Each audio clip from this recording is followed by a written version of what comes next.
Hello বন্ধুরা, আমার MI pharmacy YouTube চ্যানেলে আপনাকে স্বাগত জানাই। আজকে আমি আপনাদের সাথে শেয়ার করব কীভাবে একটা সাধারণ সর্দি কাশি আর মাথা ব্যথা প্রেসক্রিপশন বুঝতে হয়। আমাদের চারপাশে অনেকে সর্দি কাশির সাথে হালকা মাথা ব্যথার সমস্যায় ভোগেন। আজকের এই ভিডিওটিতে আমি আপনাদের সাথে শেয়ার করব যে একজন ফার্মেসি ছাত্র হিসাবে আমি কীভাবে একটা প্রেসক্রিপশন বুঝি আর সেই অনুযায়ী রোগীকে পরামর্শ দিই। আজকে আমি আপনাদের সাথে একটা প্রেসক্রিপশন শেয়ার করব যেটা আমি আমার হসপিটালে ওয়ার্ডে পেয়েছি। আমার এই প্রেসক্রিপশন ধরে ওষুধের নাম, পরিমাণ আর খাওয়ার নির্দেশাবলী বুঝবো। আশা করি ভিডিওটি আপনাদের জন্য উপকারী হবে। ভিডিওটি পুরো দেখবেন, আর আপনার যদি কোনো প্রশ্ন থাকে তাহলে কমেন্ট বক্সে জানাতে পারেন। তো চলুন শুরু করি। একটা প্রেসক্রিপশনকে সমাধান করার আগে আপনাকে সবসময় খেয়াল রাখতে হবে পেশেন্টের তথ্য ঠিকমতো দেওয়া আছে কি না।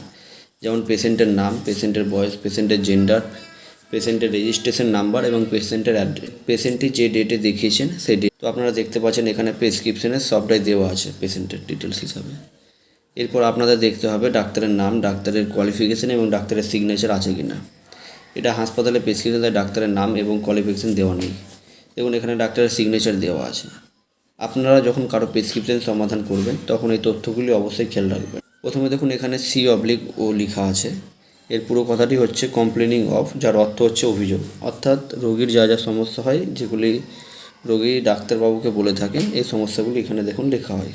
এখানে দেখুন হেডেক মানে মাথা ব্যথা, বডি একে মানে শরীরে ব্যথা, সাথে দেখুন এখানে কফ অ্যান্ড কোল্ড মানে সর্দি এবং কাশি, এই সমস্যাগুলি তিনি ডাক্তারবাবুকে বলেছেন।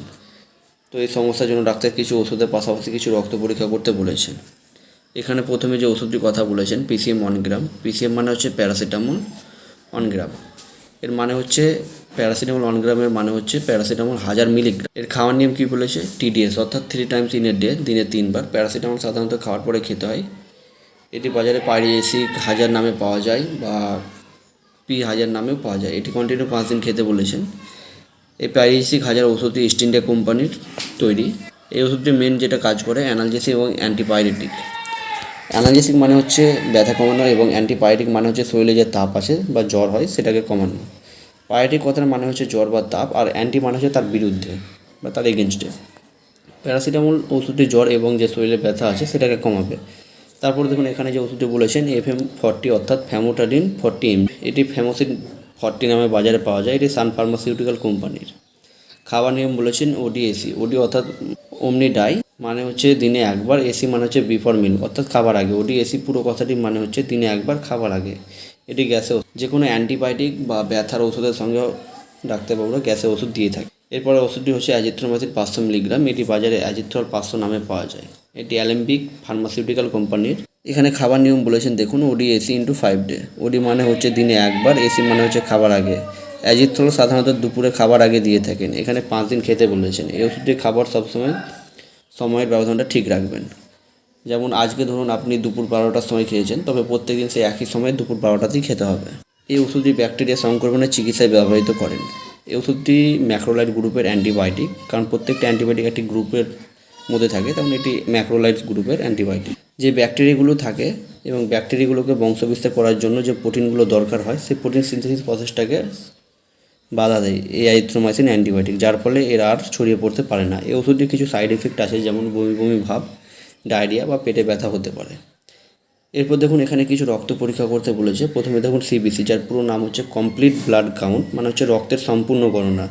যেখানে WBC মানে হচ্ছে হোয়াইট ব্লাড সেল, RBC মানে রেড ব্লাড সেল, প্লেটলেট গণনা করা হয়। এরপর এখানে দেখুন MPDA, যার পুরো নাম হচ্ছে micro array pulled DNA analyser, যেটা ম্যালেরিয়া হয়েছে কিনা সেটা দেখার জন্য দিয়েছে। এরপর ডেঙ্গু A1 পরীক্ষা দিয়েছে।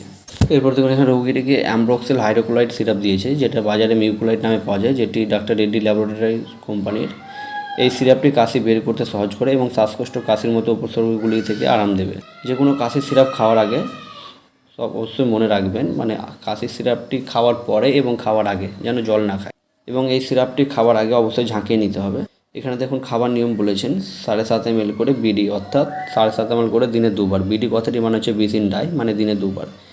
এরপর দেখুন এখানে প্রথমে লেখা আছে ORS। এর পুরো কথাটি নাম হচ্ছে ওরাল রিহাইড্রেটেড সল্ট বা সলিউশন। এটি ডিহাইড্রেশনের জন্য দেওয়া হয়। এটি বাজারে ওয়ালাইট বা ইলেকট্রল পাউডার নামে পাওয়া যায়। এটি খাওয়ার নিয়ম হচ্ছে একটি প্যাকেট 1 লিটার জলে, সেই জলটিকে প্রথমে গরম করতে হবে এবং গরম করার পর সেটিকে ঠান্ডা করে ভালো মতো ওই ORSটি মিশিয়ে খেতে হবে এবং অবশ্যই সেটি 24 ঘন্টার মধ্যে শেষ করতে। এ সমস্ত ওষুধগুলি দেখলাম মাথা ব্যথা, শরীরে ব্যথার পাশাপাশি সর্দি কাশি ছিল, তার জন্য দেওয়া হয়েছিল। এই ভিডিওটি আপনাদের শিক্ষার উদ্দেশ্যে বানানো, যাতে করে যারা ডি ফার্মেসি করছেন এবং তার করার পর যে ট্রেনিং হয় 3 মাসের, সেই ট্রেনিংয়ে আপনাদের এই ভিডিওটি দেখে উপকার আসবে এবং কীভাবে প্রেসক্রিপশনের সমাধান করা হয় সেটিও এই ভিডিও দেখে শিখতে পারেন। তো ওষুধ খাওয়ার আগে ডাক্তারের পরামর্শ নিন, আপনি নিজে থেকে কখনোই ওষুধ খেতে যাবেন। ধন্যবাদ ভিডিওটি পুরো দেখার জন্য। আপনি যদি আমার চ্যানেলে প্রথমবার হয়ে থাকেন তবে চ্যানেলটা সাবস্ক্রাইব করবেন এবং ভিডিওটি ভালো লাগলে লাইক করবেন।